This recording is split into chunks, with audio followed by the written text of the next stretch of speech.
Birthday is maybe one of the best kept secrets. Your birthday. Your journey on this earth begins on your birthday. If you could understand that point of departure, maybe everything else would be put into context. The day you were born is the day when heaven and the cosmos determined that the world cannot exist without you. When you came to this world, first time when you were born, is when the world was given a gift called you. It's not just you remembering you were born 10, 20, 30 years ago, whatever one's age is, but actually that moment goes back to the point in time when everything is renewed. All that energy, all the cosmos that made the decision that you should be here on earth, they all renew your contract. You are a divine entity in this world that has something to contribute that you and only you can contribute. That's a birthday, period. However, one thing we all have in common is a birthday, which means everybody, we can agree about one thing. Everybody on earth has a birthday. How do you like that?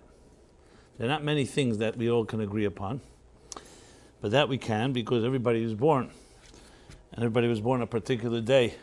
It is true that our grandparents, I remember my grandmother and I remember others, never really remembered what birthday it was. My grandmother would always say she knew it was after a big snow in January, you know, one of those type of things.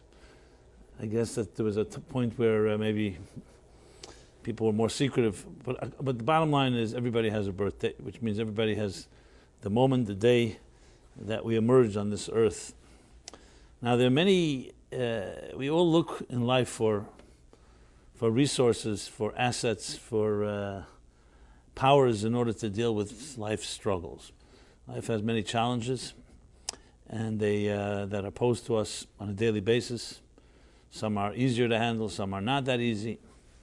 And of course we look for tools. We like to have a good arsenal, a tool chest of, I don't want to call it weapons necessarily, but we'll say it's instruments and tools to be able to deal with various issues we deal with. And at times we feel sometimes inadequate where we don't have the tools or the instruments or the methodology.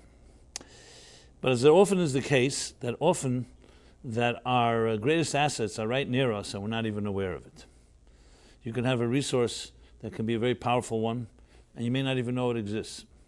And the reason for that is because we don't always look right inside ourselves and we can't always see what's inside of ourselves. Like, what potential do you really have? You know, at times we find that we're faced with a particular challenge and we didn't even know it, and we rise to the occasion and suddenly you find and discover new strengths that you never imagined you had, which frankly is most of our discoveries in life are quote-unquote accidents like that.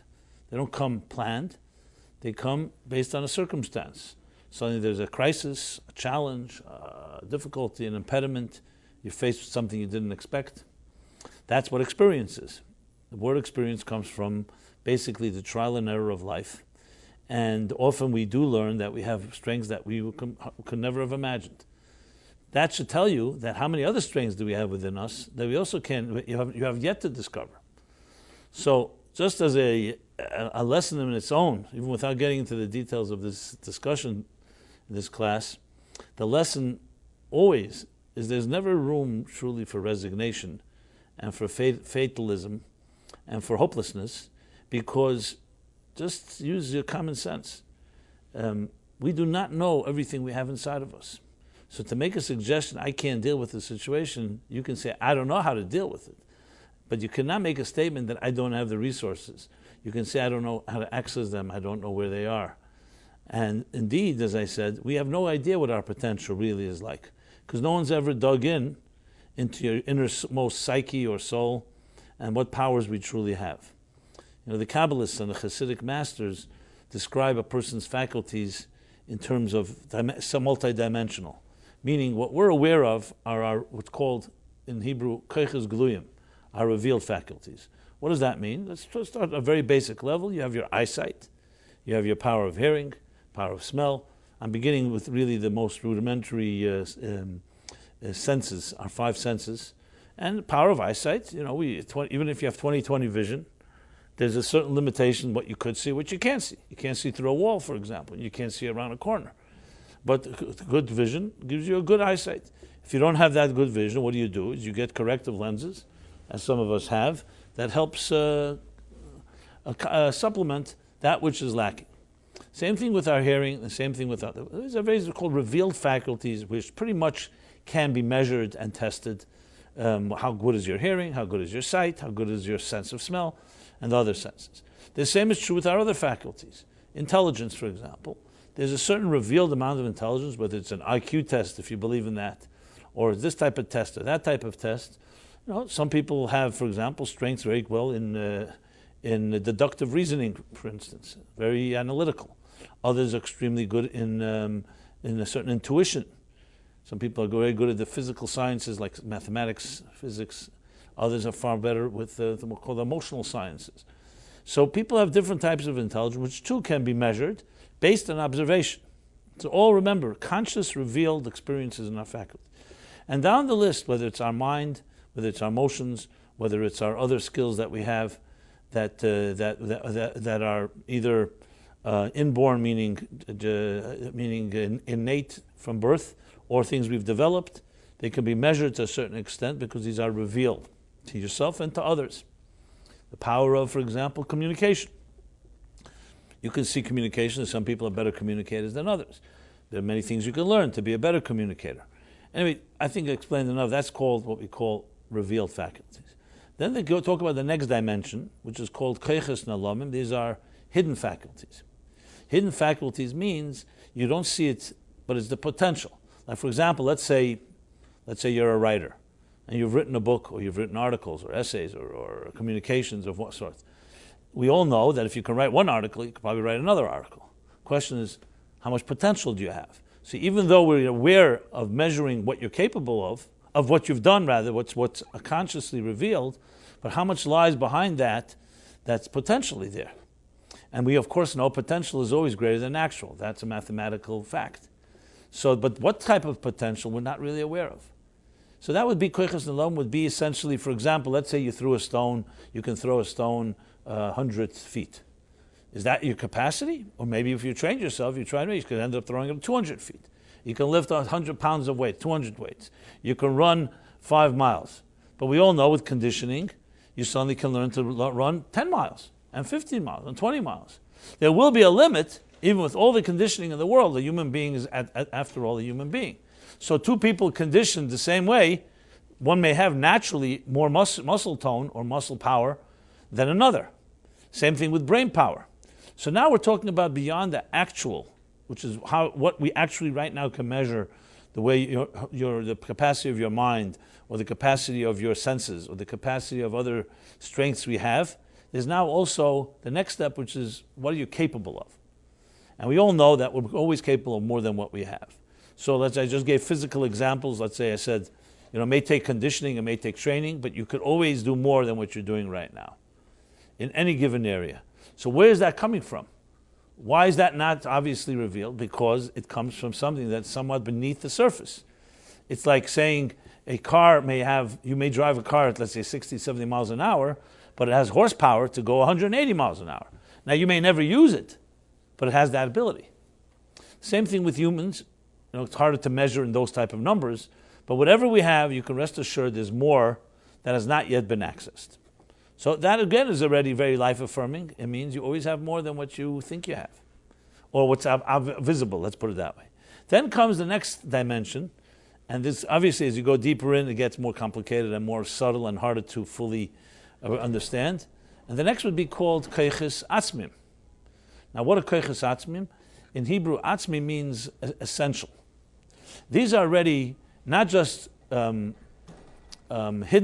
faculties, but these we're talking about now are faculties at their core level. And let me just give an example. I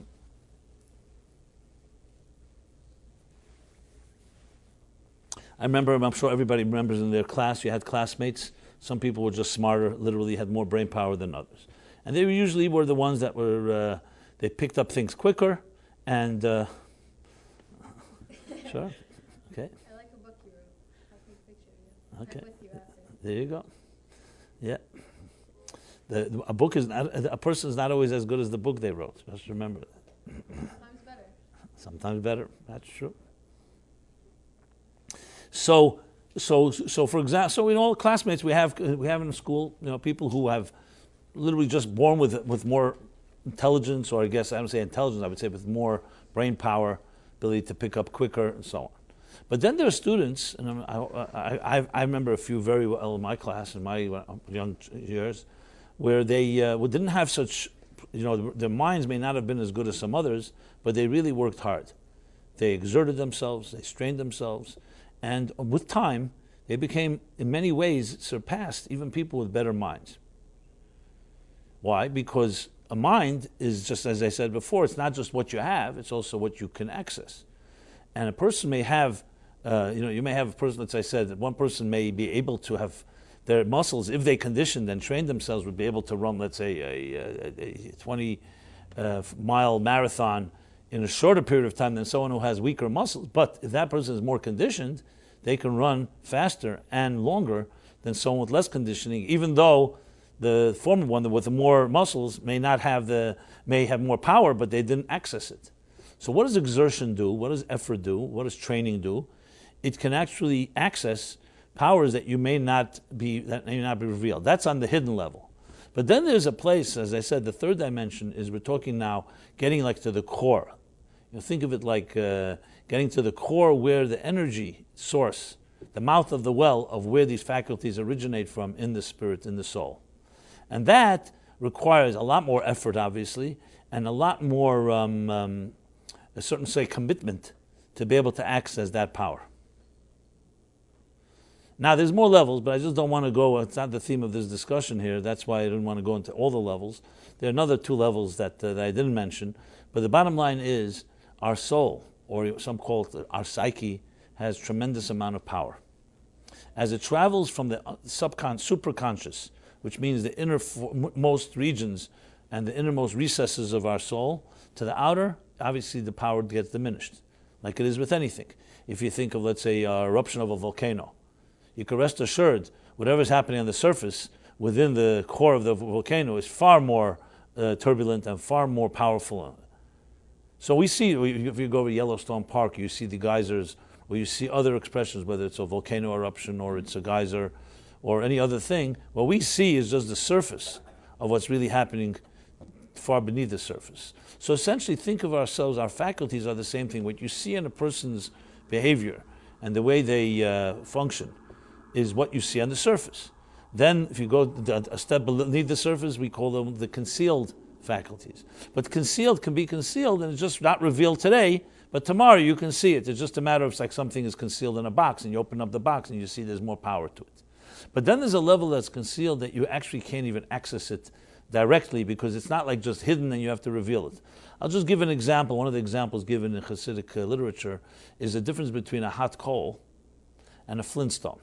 Okay, a hot coal, as you know, a coal that is that you see is blazing, or has been, you could see it's red and the fires are coming. But sometimes you see hot coals, and if to an untrained eye or someone who doesn't know, it may even look burned out. It may have already been after. Sometimes you can't tell the difference between very hot coals, white hot coals, and coals that have already burned out, unless, God forbid, you touch it or you fan it. So where's the flame in those hot coals? The answer is it's concealed. It's there, and it's contained within the coals. If you fan it, or you get closer to it, you feel that heat. And in many ways, that heat can be even more than a coal that is ablaze, that a coal that is clearly a red coal or something that you see. Now, a flintstone is different. A flintstone, even if you fan it, you're not going to get anything out of it. A flintstone, you have to strike it.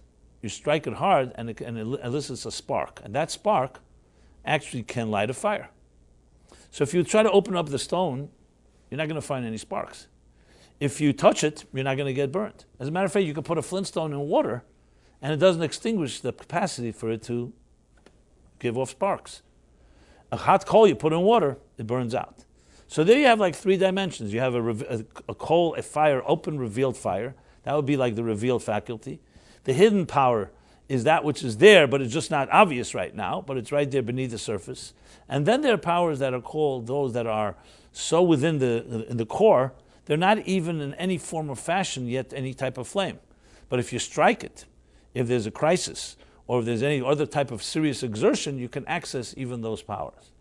So it's fascinating if you think about it, because then we could basically have a model, a formula for educating and training people.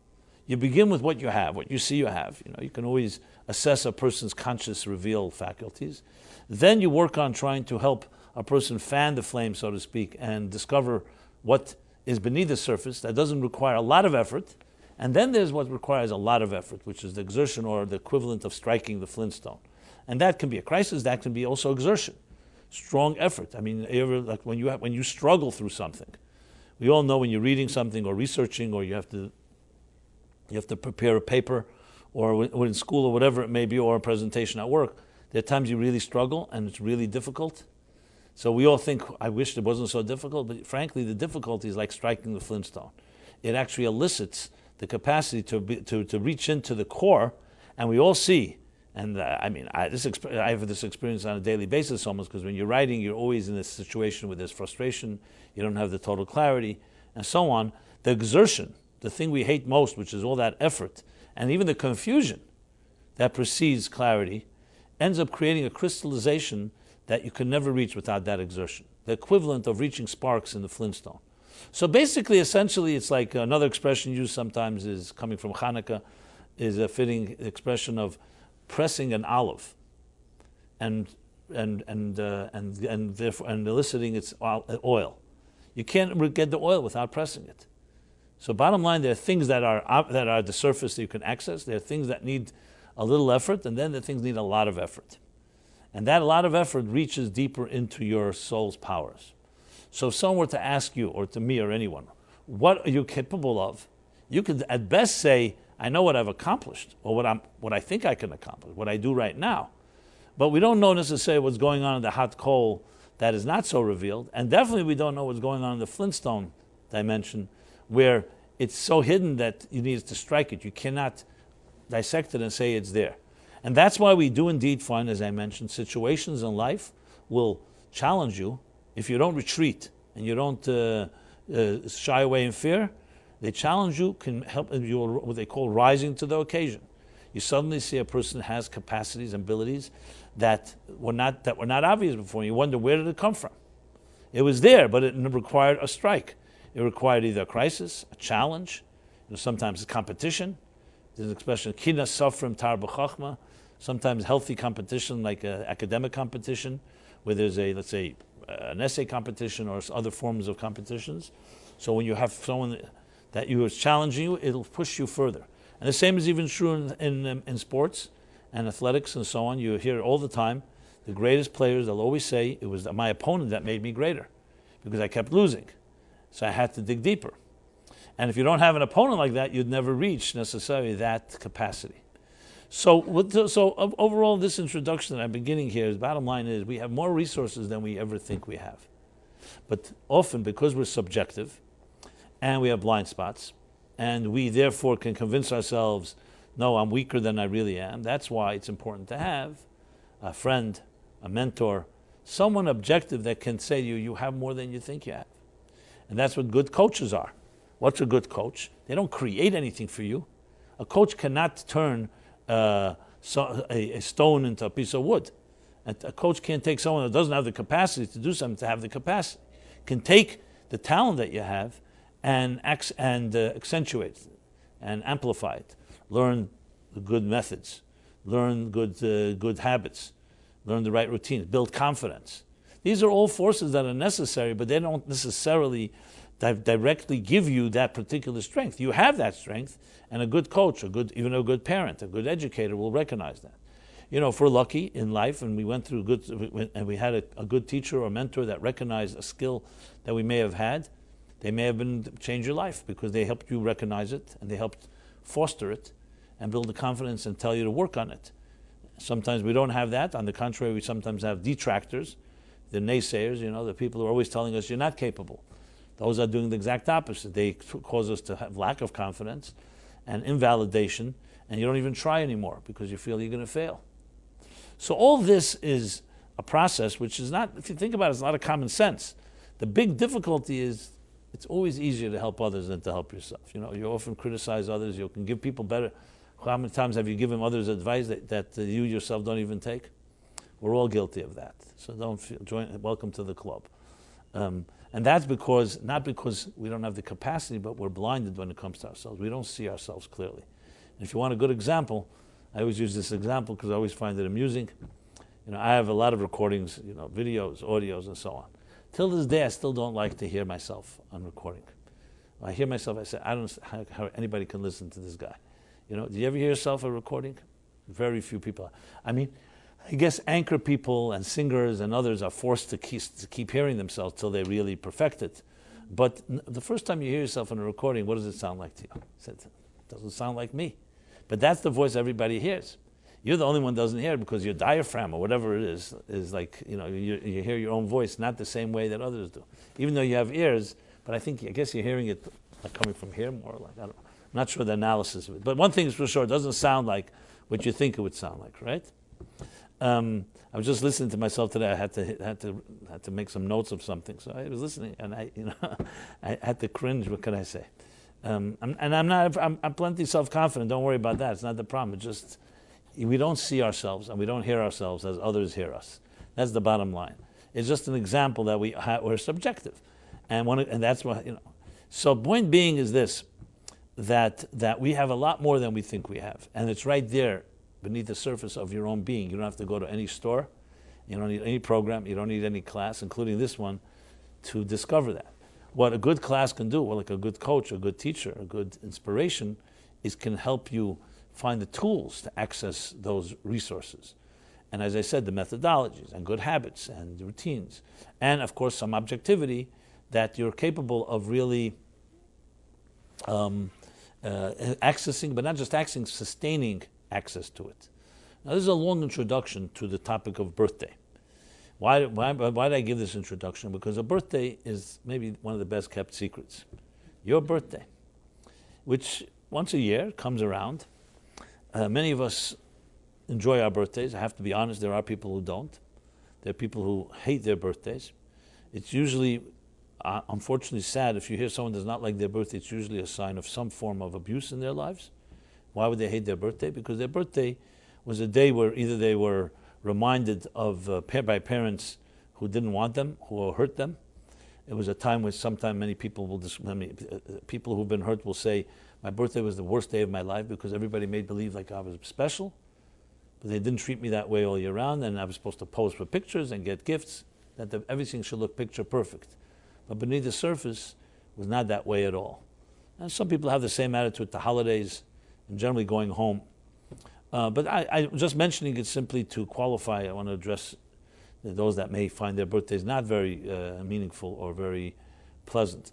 But as I shall discuss, I think everybody, even those of us that may hate their birthdays, it's like hating yourself if you hate your birthday, to be very honest. And just because others hate you, you don't need to start hating yourself.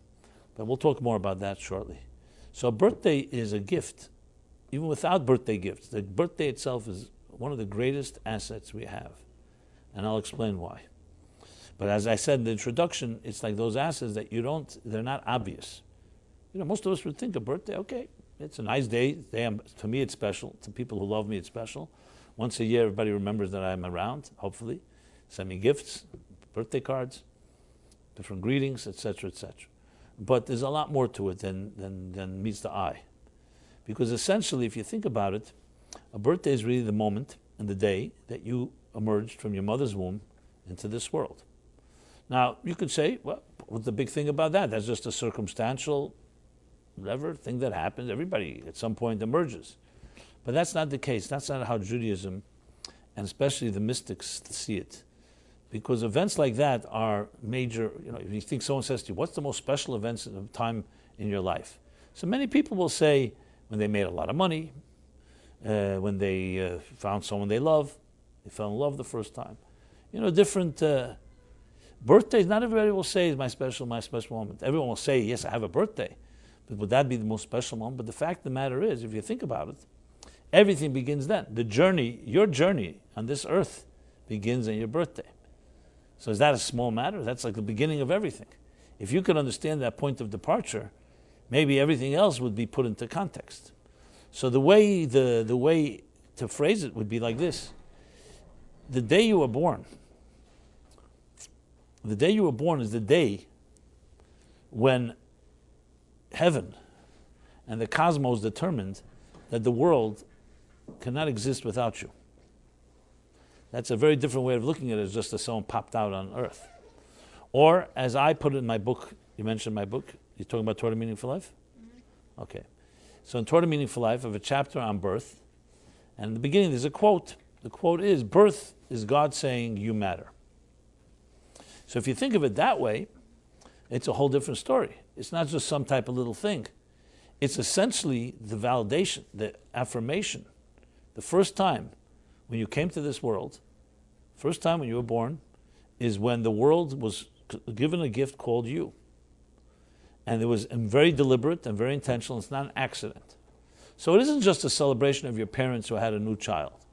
And it's not just a celebration for family and for yourself. It's actually the whole universe celebrates. That's the way Jewish thought looks at the birth of every human being. Because it sees a human being, as the Bible puts it, as created in the divine image. We're not just another little detail. Created in the divine image. And that you play a role, an indispensable role in this world, and have an indispensable mission that you and only you can accomplish. And that's what your birthday is saying. That mission began the moment you were born. The moment you were conceived, the process began, but you were not yet functional then. You were not yet an independent entity until the moment when the umbilical cord is cut.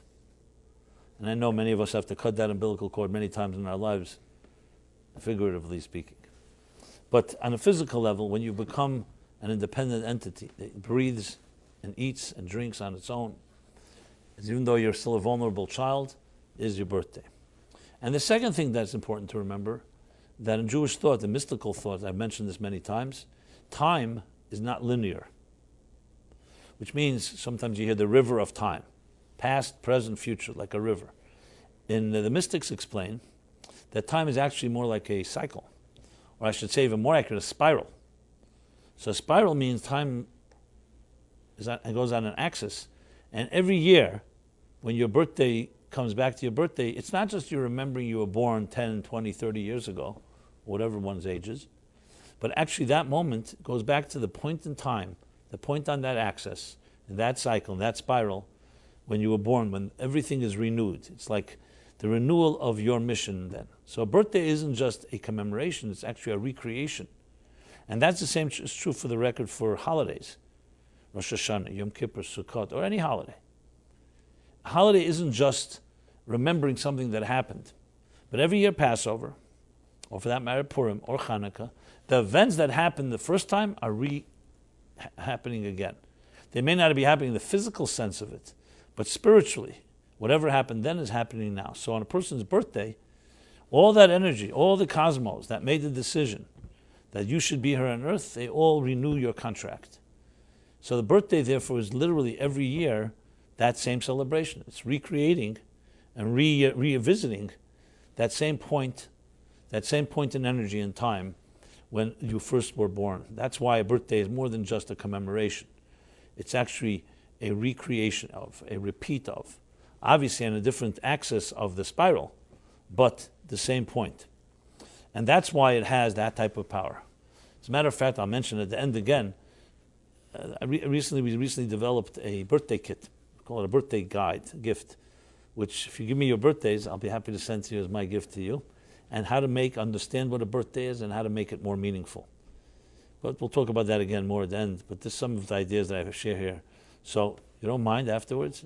So that's right there. I don't know if it's whether it's today or tomorrow or coming up, or at some point you will have a birthday, that I know. So the question is just to know what day it is.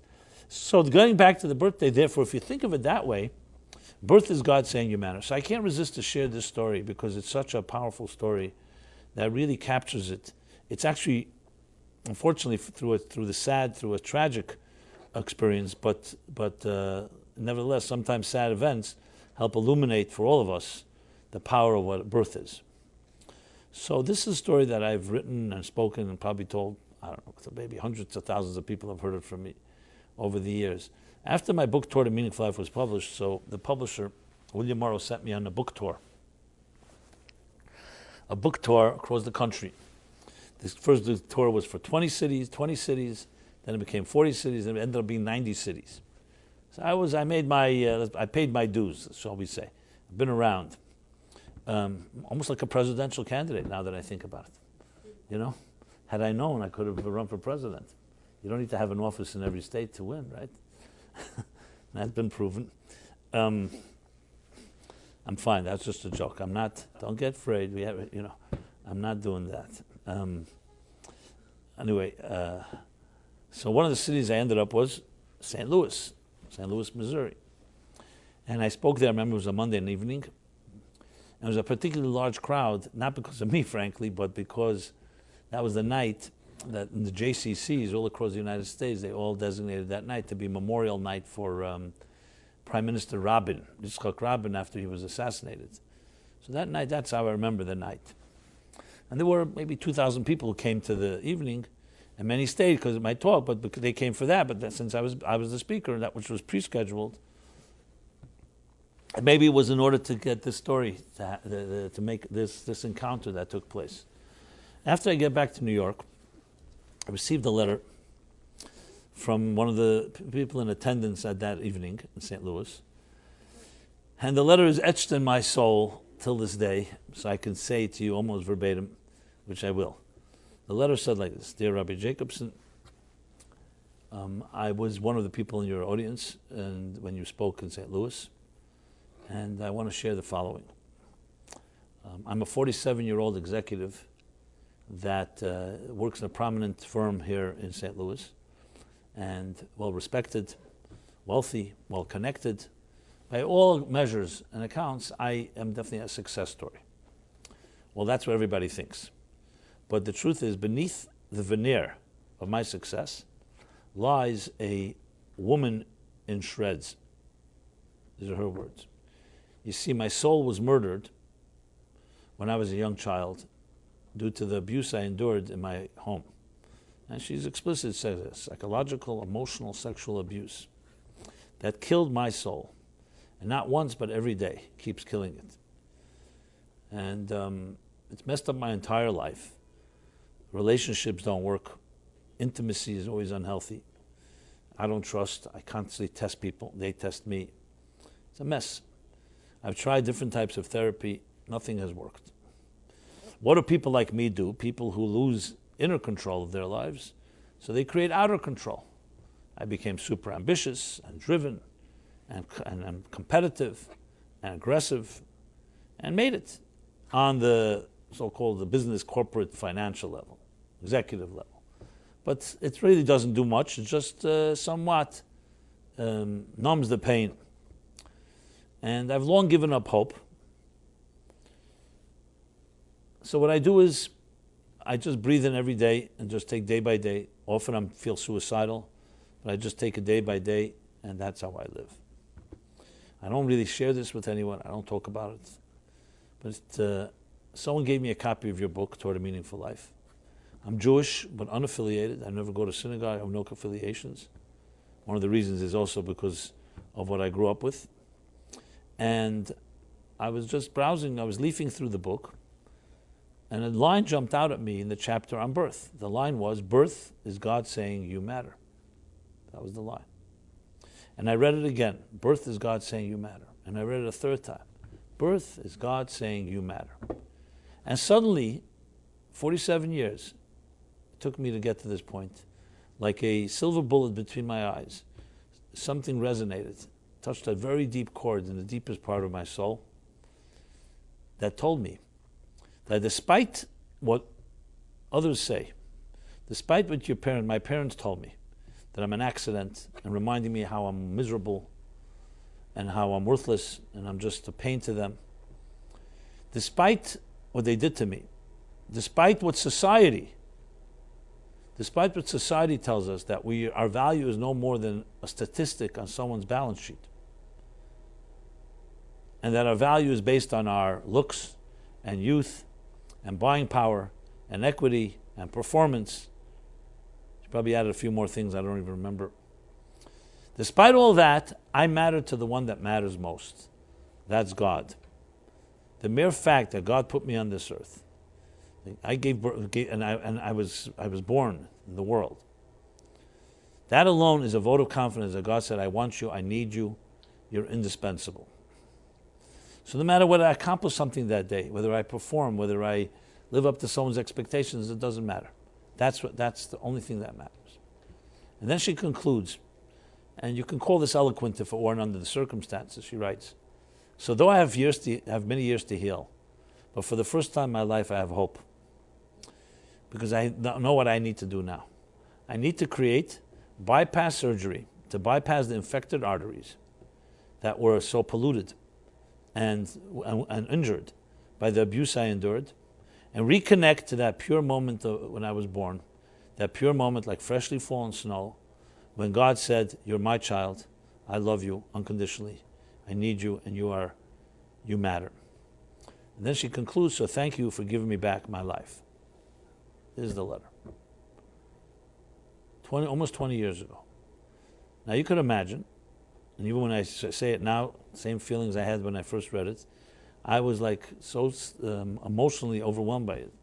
I was crying, and firstly, a complete stranger, she never met me, sharing such a sacred trust, and I actually went back to the book, to be honest, to read the chapter, because even though I wrote it, but a book, once you write it, it belongs to the readers, not to the writer.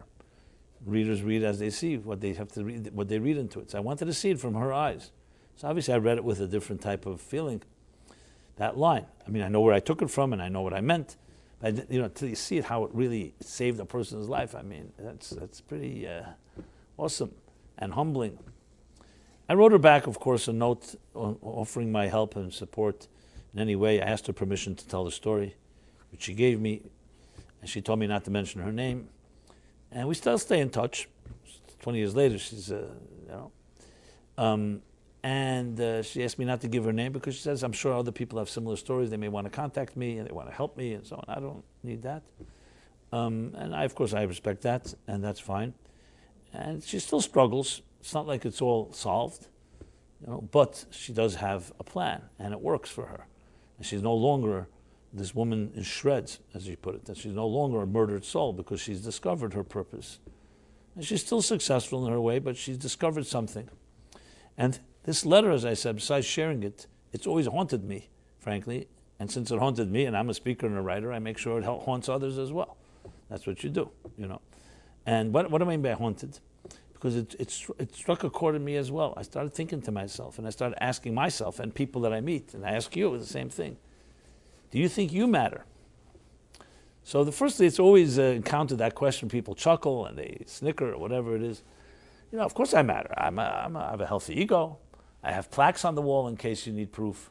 I have family that says I'm adorable and I'm great. I did this, I did that. We all have our accomplishments. Real, imagined, doesn't matter. So people, what do you mean? Of course I matter. So then let me rephrase the question. If you were never born, would it make a difference to anybody? Would it have made a difference to anybody? Now that's a very different question. Once we're born and once we exist, it's called circumstantial value, then of course we figure out ways to justify our existence. But if you were never born, remember, it wouldn't be a tragedy if you didn't appear because no one's expecting you. So it's not like something's missing. It's once you're here, you try to make your life meaningful, and many people do. I'm not taking that away. But on a cosmic level, do you absolutely matter? 7 billion people on Earth. What would really be different if you didn't exist? Even very arrogant people have difficulty answering that one. And then I've seen people become uneasy when I ask this question, because then you start wondering. And I can tell you, people have told me, well, you put it that way, I don't know if I really matter on that level. On a cosmic level, on an indispensable level, I matter to my circle, my sphere of influence, my family, friends, workers, people I contribute to in one way or another.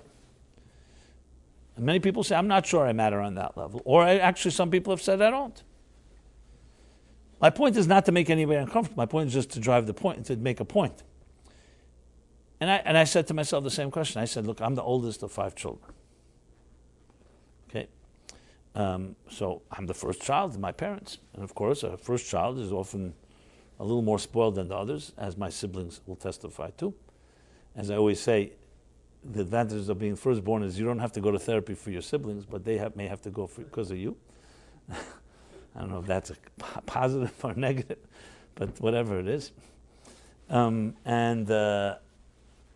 So yes, do I matter because my parents told me they love me and they have pictures of me and they cuddle me and they whatever they do, parents do. Is that why I matter? And if that's the case, then one day, let's say, God forbid, my parents wake up and decide I'm not that valuable, so what, my stocks go down based on their mood? So I'm not taking away. Parents can validate our value, but is that our value is based on that? This woman in St. Louis didn't have that luxury. She did not grow up in a home where she had that validation or nurturing and so on. And that's why for 47 years she had no clue. On the contrary, she thought she had absolutely, not only didn't she matter, she thought she was a complete loser, failure. She loathed herself. But because of that, she came to a truth that I did not come to and that many of us don't come to. They say the eclipse of the sun reveals a part of the sun that sunlight does not reveal. It reveals the corona, the core. Because she was eclipsed, and she did not have parents and a community and family educators that gave her value, she came to the deepest truth of all, and that was that we matter not because our parents are good to us or because people tell us we matter. Because as I said, that can fluctuate. We matter because God, the creator of it all, put us here, chose that you be here. And that nobody can take away from you. You know why? Because no one gave it to you. Not your parents, and not your workers, and not anyone on earth. Now, healthy parents will validate that, will confirm that, will reinforce that. But they don't create that. Unfortunately, they have the power to convince a child that the child doesn't matter, even though God created them. But she came to that clarity. And I wrote to her this once. I said, I want to thank you because I don't envy, and I'm sure you would prefer to not have to come to this so-called truth, and just have had it naturally from parents and family and environment that would have supported that. But the fact is you come to the real truth, and that is the truth. And then I started developing my own little theories that maybe the drive for ambition, the drive for success that many of us have, is because maybe somewhere in our subconscious we have a fear, an existential fear we don't really matter. So we're constantly doing things to say I'm important. Look at this, and look at that. And I'm not saying all those things are bad things. Some things are really good. People do things that help the world. But maybe it's somewhat of coming from a place because, do I really matter? But I'll leave that. That's a theory. I'm not going to suggest that every drive for ambition and success is based on that, even though I lean toward thinking that way. So you think about it, you see then birthday takes on a whole new shape. That's why I shared the story, because the story really captures, I think in a very raw and very primal way, what the power of a birthday is. Your birthday is the day when everything in your life has begun. There's nothing you do on this world, any second, that did not begin at the moment you were born, because that's when your journey began. If you were not chosen and your soul was not sent to this earth, your whole life would not exist. And it was chosen because, yes, you have something unique to contribute that you and only you can contribute, which is what explains why no two people are alike. No two people look alike, even siblings. No two people have the same personality. No people think alike. This is a Talmudic statement. Why? Because we're not clones. I remember this day my son came home from school. He was a little kid. He was so excited. He excited me. Today I remember it. He doesn't. That's how it works. And he said to me, I said, why are you so excited? Mendel was his name. Actually, his birthday is tonight. Right? Tomorrow. And he said to me, he heard today a great line. That was, you were born an original. Don't become a copy. It's a great line, of course. We were born an original. Don't become a copy. And we become copies. In Robert Frost's memorable poem, The Road Less Traveled, that most people choose the road most traveled on. He says, and I, as he says, two roads diverged in the wood, and I chose the road less traveled. And that has made all the difference. Now, it's all very cool. People love to say, I'm an out-of-the-box person. I'm a nonconformist. I take the road less traveled. If that was the case, that everybody's a nonconformist, then there wouldn't be any real pioneers. The fact is, it's not the case. We like to think we're out of the box and we think we're originals. But the fact of the matter, much more than we may imagine, I've talked about this a few weeks ago, we're deeply influenced, more than anyone even knows, by what others expect of us, what others think of us, the fear of what they will say if I do or do that, or not do something. You don't have many people that have that complete independent spirit. And some that do are not necessarily healthy either. They maybe go overboard the other way. So it's not some thing that you find pioneers every day. Yes, in business you may find pioneers, but I'm talking about really, truly spiritual pioneers that have that type of, and they don't necessarily have to change the world, but they live by their inner voice, because they're completely affected by one thing and one thing only. What is the mission that God sent me to this world to do? If you know that, and you know that God is watching, and every second, are you living up to that mission, then what damn difference does it make what others think? To go look for other people are going to help validate whether you're fulfilling your mission. Now, I know it doesn't make sense, but emotionally, as I said before, we're blinded. Emotionally, we are dependent. And especially if we did not grow up in homes that cultivated that sense of self-confidence and self-esteem, we're always looking what others are thinking. I began writing a poem once. It was going to be a one-line poem, actually, but repeated many times. I'm watching people, watch people, watch people, watch people, watch people, watch people, like that. In other words, we're always watching people, the blind leading the blind, to use Shakespeare's words. So, a birthday, therefore, I submit, is the greatest tool we have. That's maybe the greatest underused tool that we have.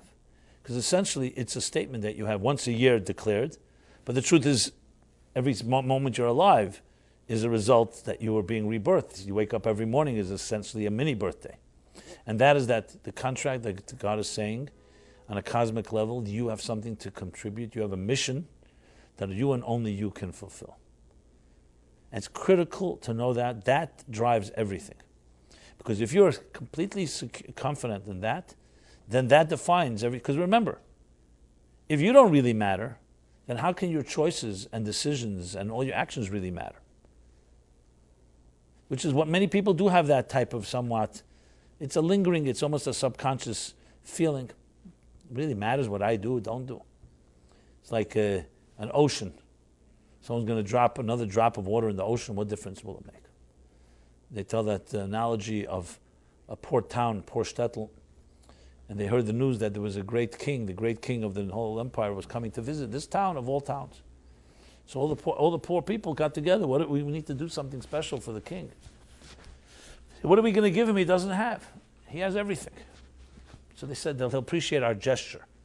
So they decided they put a big barrel in the middle of the town, and everyone's expected to pour in a jug of wine. They had wine. Now, wine was expensive, but that would be a gesture. Everyone a jug of wine, and together they give the king this great big barrel. And for the king would appreciate their effort and that they went out of their way, their expense relative to their economic status was a gift. Now, of course, there was a smart guy in town. He tells his family, he says, listen, wine's very expensive. It takes 3 months to make the money that we need for wine for Kiddush or Shabbos or holidays and so on. Since everyone else is going to pour wine into the barrel, we'll pour a jug of water. Who's going to know? Now, unfortunately, all the people in town were just as smart as this guy was. And they all said the same thing. So the king ended up getting a big barrel of water. Because everyone thought, what difference? One jug of wine, there's hundreds of other families. I'm sure they'll put wine. When you don't think you can make a difference, it affects everything. Someone says to you, here, we need you tomorrow morning, early morning, 7 a.m., 6 a.m., we've got to volunteer. We're going to visit some special children, or we're going to visit some sick people, and we need some volunteers. Okay.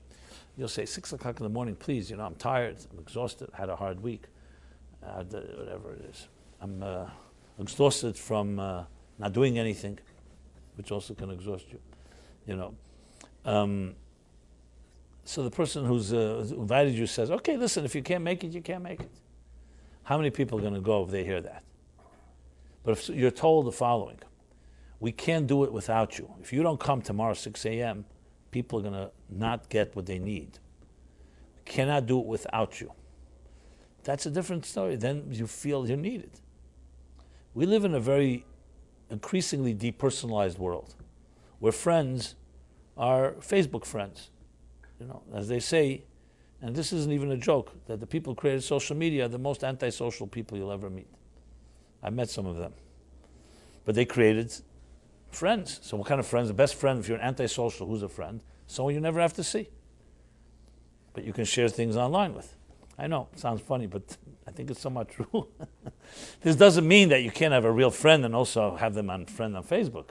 But it means you can have friends that are not really friends. So we live in an increasingly depersonalized world. Then we have reality TV. Oh, you want some reality? We'll give you reality TV. That's reality. That's like someone says, someone's taking a cup of Diet Coke. He says, how could you drink that? That's like fake. You have to have the real thing. What's the real thing? Real Coke. Like as if real Coke is real. It's also some chemical or whatever it is, you know. It's also a fabric. It's not water. It's not bread. Or what Walter Matthau, I think, put it this way. He said, you see this couch? It's authentic imitation leather. You hear? Authentic imitation leather. Okay, so I need any more jokes to make the point? It's pretty clear, right? So we live in a world where it's sometimes hard to know where the lines blur between reality and fiction, especially in the latest period of time. Television is like, you know, it's an entertainment. Is it real? And you get older you come to realize that, you know, best is probably to get inner stimulation from within and good friends. That all these outer stimulation may be very good distractions and excellent babysitters, but it ends up has nothing to do with reality, that's for sure. Reality is what goes on, you know. Reality is a mother cradling a child and saying, you matter. That's reality.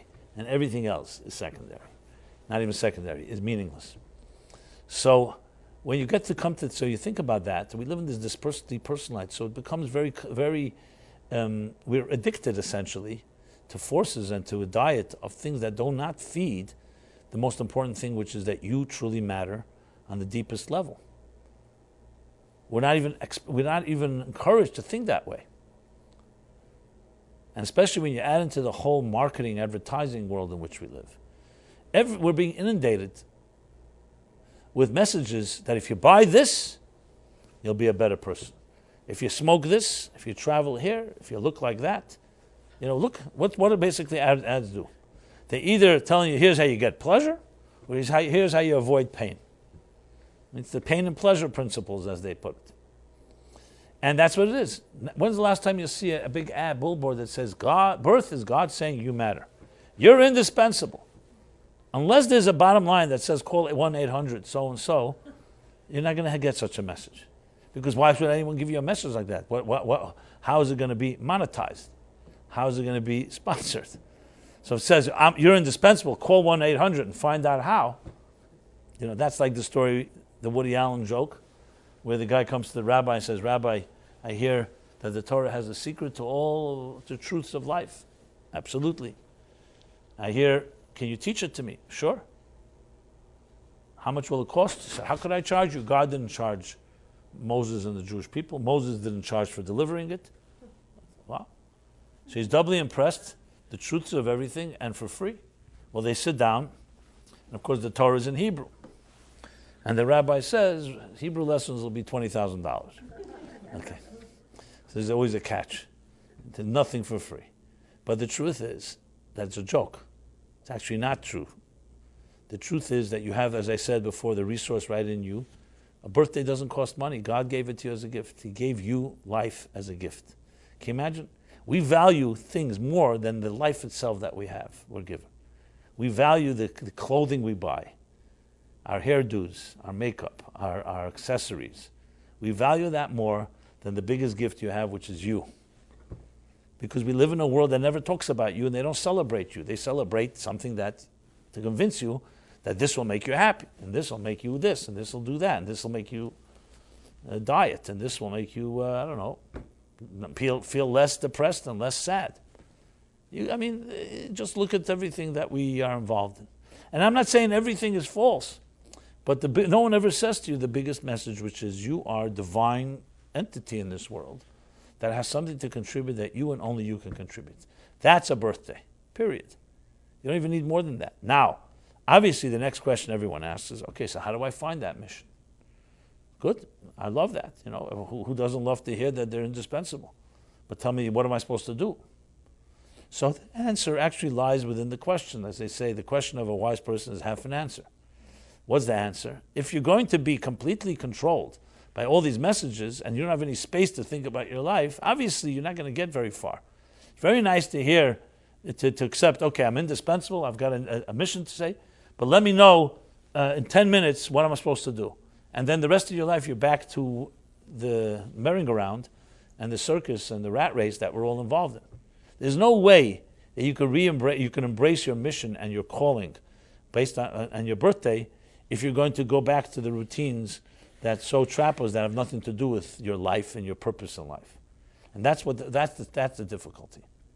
If the message I shared here this evening was taught to children from young age, and every morning and every evening, but when they wake up and before they go to sleep, they were told, you were sent here, you're a gift. A mother and father and older siblings would say, you're a gift sent here by God, and you have something unique to contribute.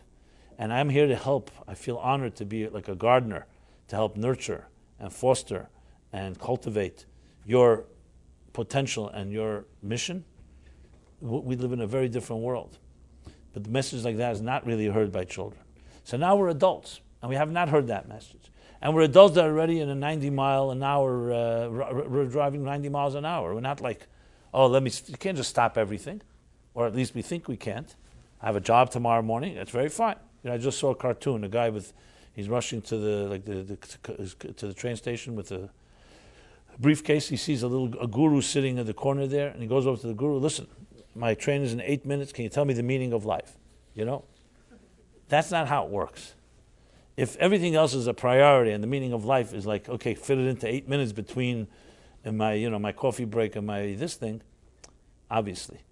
So that's the difficulty. How do you break the routine? How do you create the space? But today you hear this is already, mindfulness is in today. Every few years it's another name, but essentially it's about creating space. And we don't need any new gimmicks. You got to simply do this. If it's important enough, you create space. See, that woman in St. Louis didn't have all these luxuries. For her, life was miserable every second. So she was desperate. And when you're desperate, you do things. And she found her answer, but not easily. How do we, who are not so desperate, and we have our lives, at least we think we have our lives figured out, and we at least have some semblance of whatever structure, the only way is a sense of, I don't want to say the word desperation, that sounds very foreboding, but I will say you have to see it as a priority. There's no way around it. You're not going to be driving 90 miles an hour and expect to suddenly say, okay, what's my mission in life? You're going to have to pause.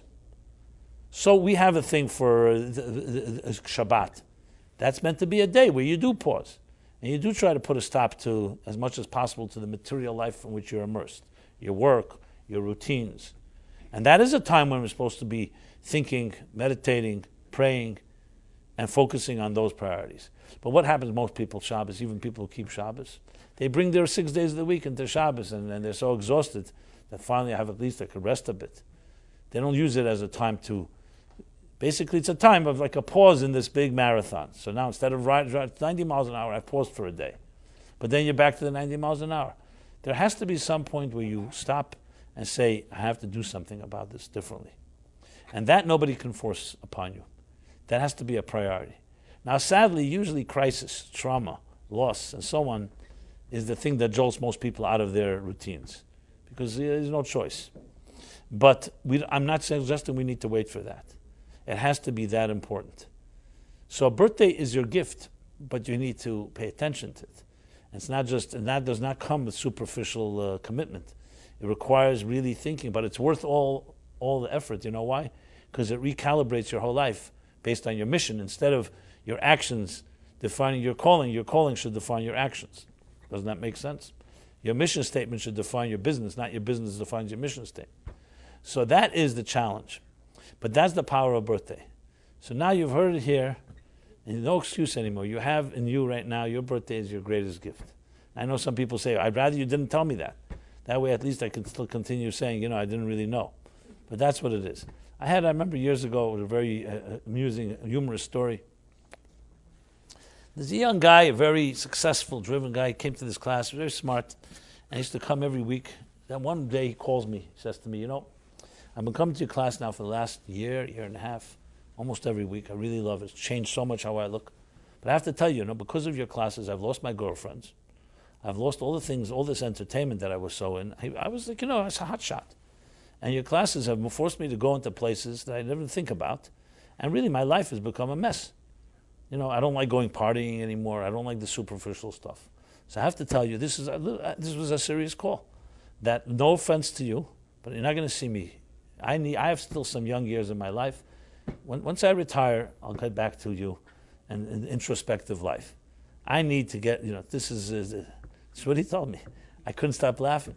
I said to him, I think this is the most gratifying call I've ever received, I told him. I said, why? He said, because I really feel great to make you miserable.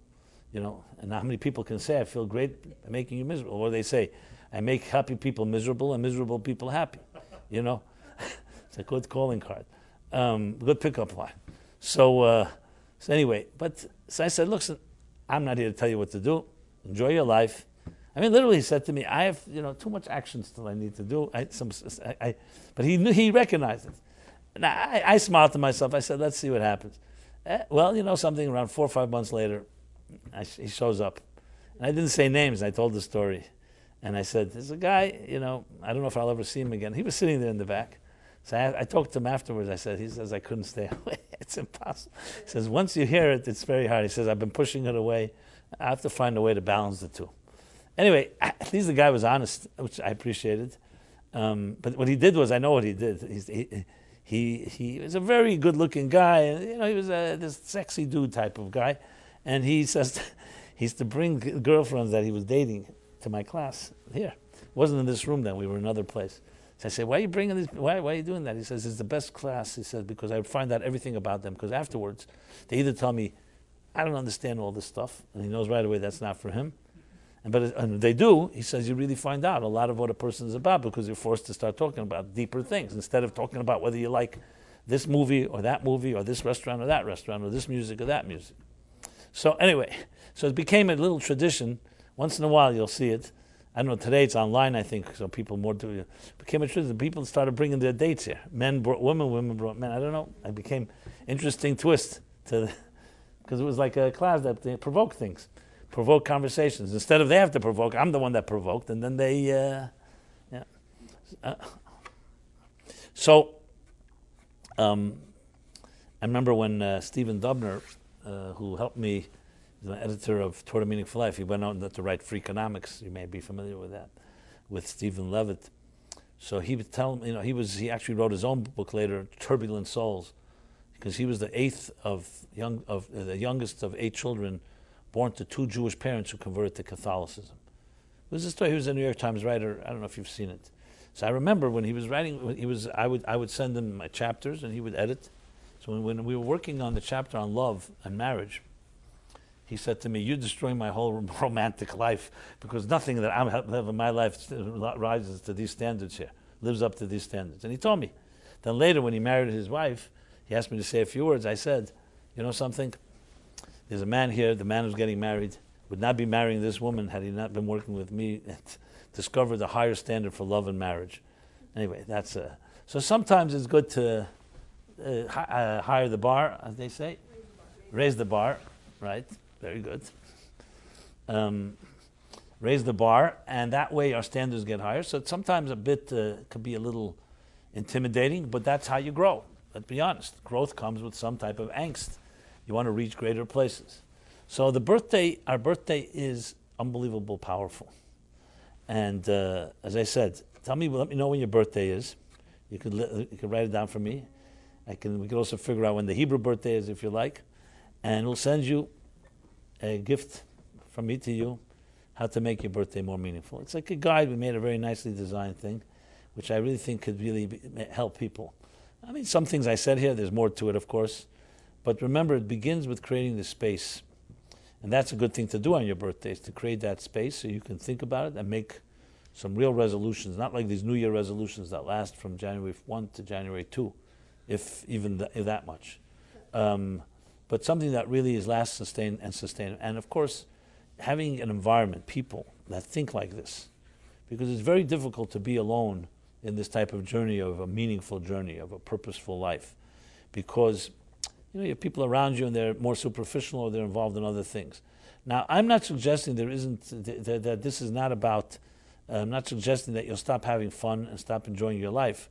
I'm suggesting you could have all that plus a deeper dimension to it all.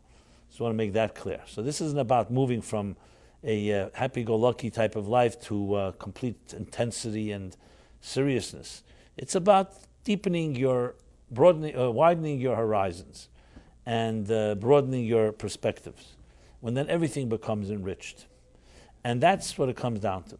So I'm sure more can be said, but I thought that an excellent way to look at a birthday and look at a resource that we have available, because we all have that birthday. And in fact, even when, as I said before, even when it's not the actual birthday, the truth is every morning when you awake, it's considered to be a mini birthday, because it's like a renewal of your contract. And also appreciation of the life that you were given. So, I don't know if anybody's birthday is coming up very closely, but if yes, I wish you a happy birthday. I'm sure there's somebody.